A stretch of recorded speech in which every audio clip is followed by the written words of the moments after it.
Hello, my dear listeners, and welcome to another exciting episode of the Kapil Gupta Career Pod Show, your go to podcast for career insights, student advice, and life skills. And today, we're diving into a topic that is so close to every Indian student's heart. Why do Indian students study? Now, is it just to get a job, or is there something more? What is driving this relentless pressure that students face in our society, especially when it comes to securing jobs and more specifically, government jobs? As a student, have you ever sat back and asked yourself, why am I studying? Or as a parent, have you wondered, why do I want my child to study so much? Now, these are questions that don't get asked very often, but have a significant impact on our education and career choices. And today, we are going to dig into this deeply ingrained mindset that revolves around getting a job. Now, we'll explore why Indian society puts so much emphasis on education for employment, the obsession with government jobs, and the expectation that the government should provide employment opportunities. Stick around for the conclusion because we'll be talking about how we can shift this narrative towards a more fulfilling and balanced approach to education.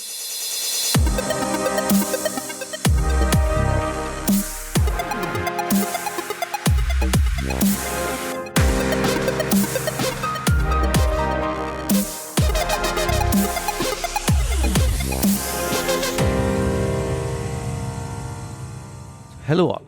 I'm Kapil Gupta, founder of Study Abroad Academy.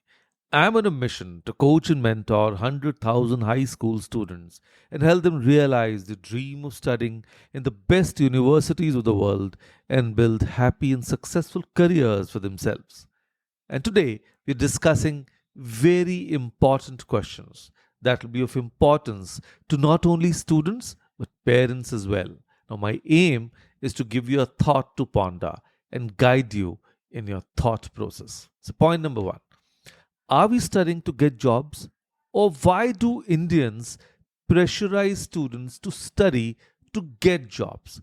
Now, in India, the idea of studying is closely tied to getting a job and particularly a good job.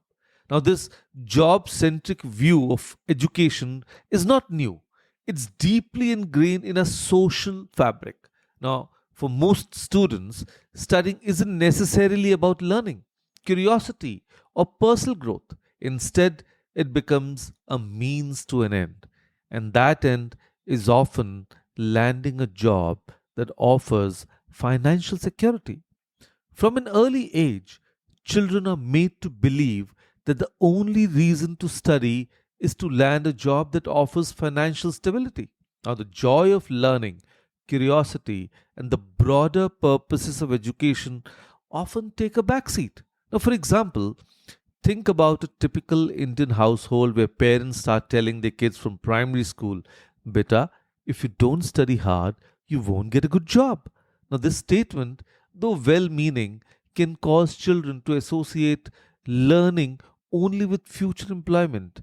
And just see how many of you do that, or how many of you have heard that from your parents. Now, the pressure intensifies during high school when students are expected to choose career paths, medicine, engineering, law that are considered stable and respectable in Indian society.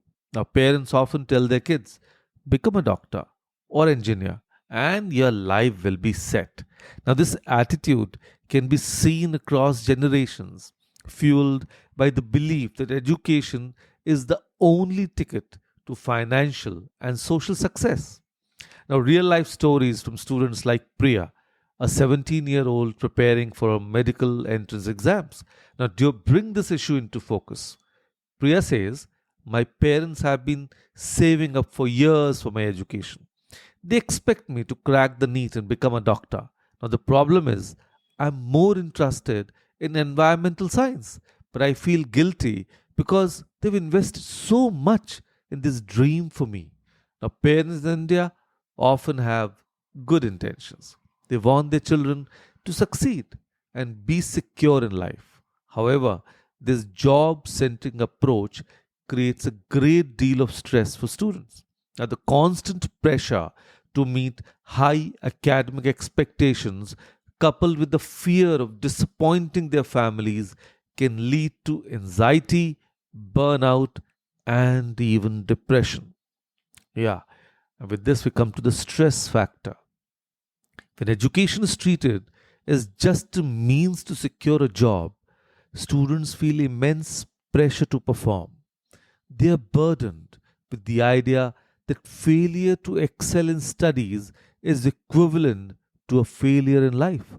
Now, this attitude is particularly pervasive in households where parents themselves have had limited opportunities and see education as the only way for the children to rise above financial struggles.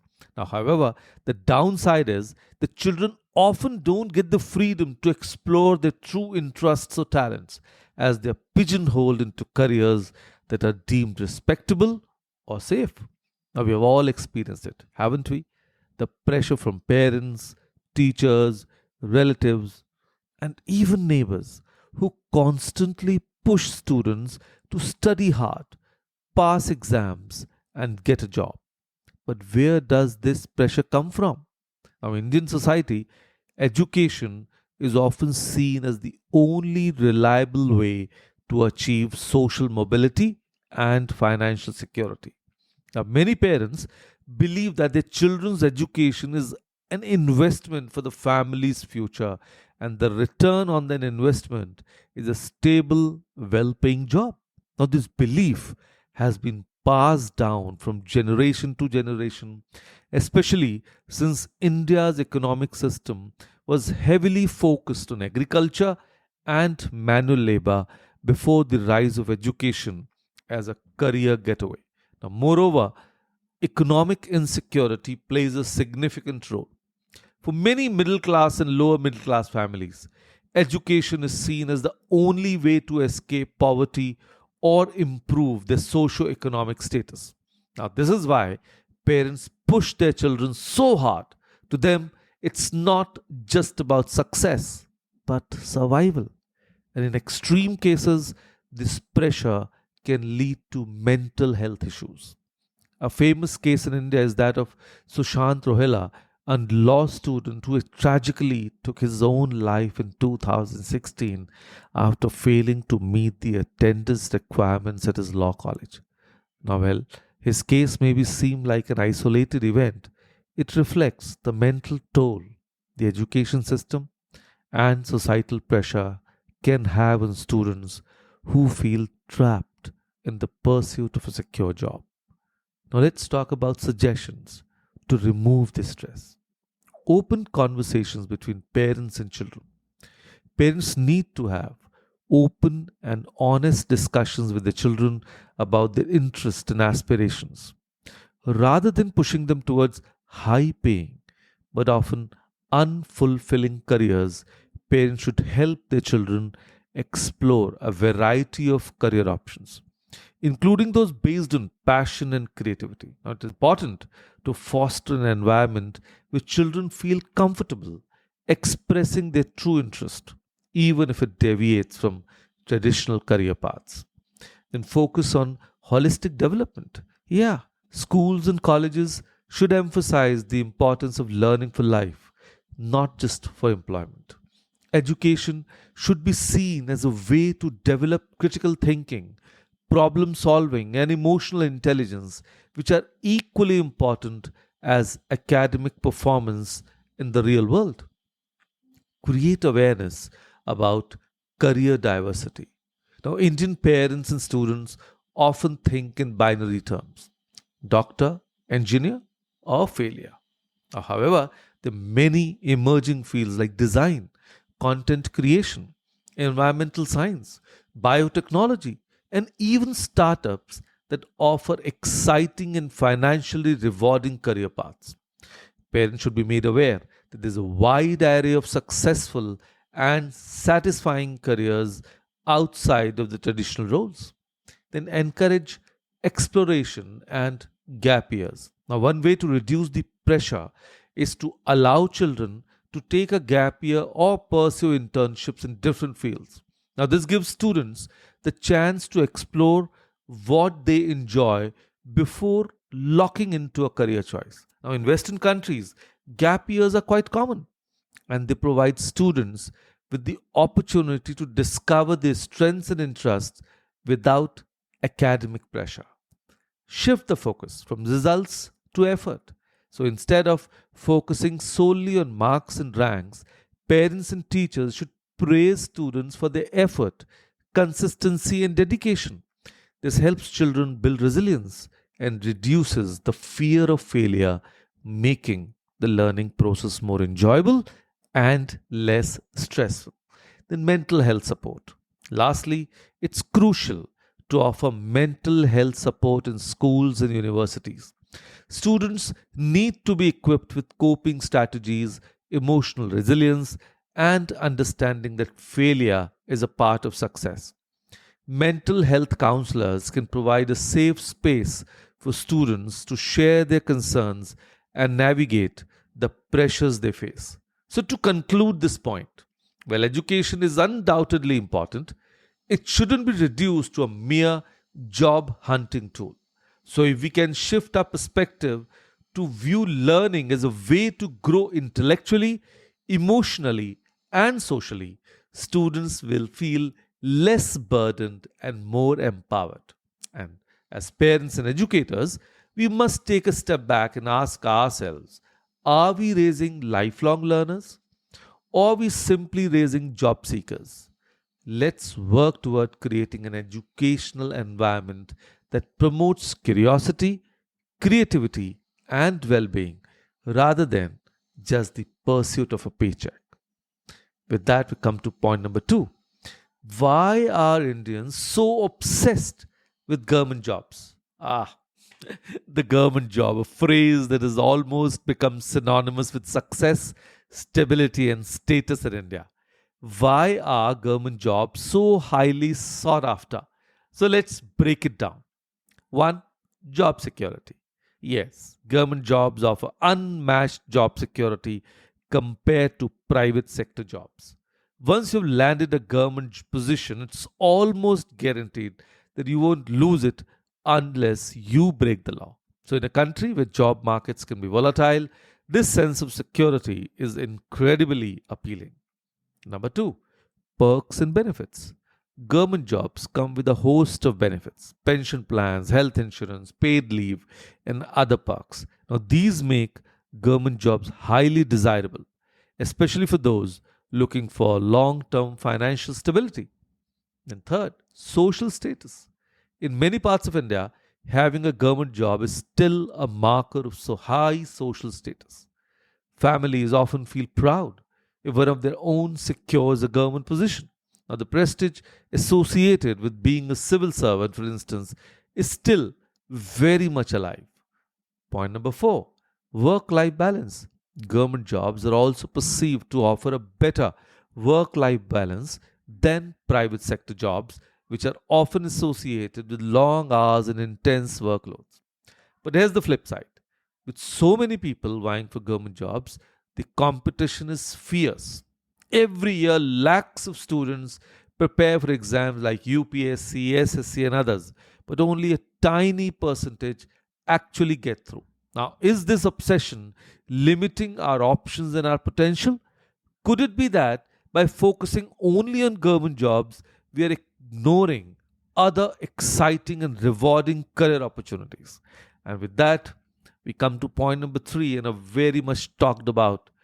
Why do we expect the government to provide jobs? Now, it's a common belief in India that the government should be responsible for creating jobs. But why is this expectation so prevalent? Historically, India has had a socialist economic model where the government played a large role in controlling industries and providing employment. And for many decades, government jobs were some of the only reliable forms of employment available, and especially before the liberalization of the economy in the 1990s. Even today, many people still look to the government for employment because of historical expectations and the relatively limited private sector in certain regions of the country. Now, in rural and semi urban areas where industries are less developed, government jobs are often seen as the only stable employment option. But is it realistic to expect the government to create enough jobs for the country's growing population? Shouldn't we also look at the private sector, entrepreneurship, or even global job markets as viable alternatives? Now, these are important questions to consider as we move forward. So, why do Indians study? Is it just to get a job? Or is there something deeper driving this pursuit of education? And as we've seen today, the answer is multifaceted. Yes, jobs are significant motivator, especially given the economic and social pressures in Indian society. But we need to ask ourselves, is this enough? So education should not just be about securing employment. It should be about empowerment, personal growth, and the ability to contribute to society in meaningful ways. If we can shift our mindset to see education as a tool for lifelong learning and adaptability rather than just a job ticket, we may be able to reduce the pressure on students and open up a world of possibilities. So, if you have questions, suggestions, or just want to say hello, feel free to reach out. I am here to help and engage in meaningful conversations with you. Now, there's a link in the description of the podcast that can help you connect with me. And if you have found value in the podcast, help us reach more listeners by sharing with your friends, family, and colleagues who might benefit from our discussions. So, thank you for tuning in to this episode of the Kapil Gupta Career Pod Show. And here's a thought to leave you with.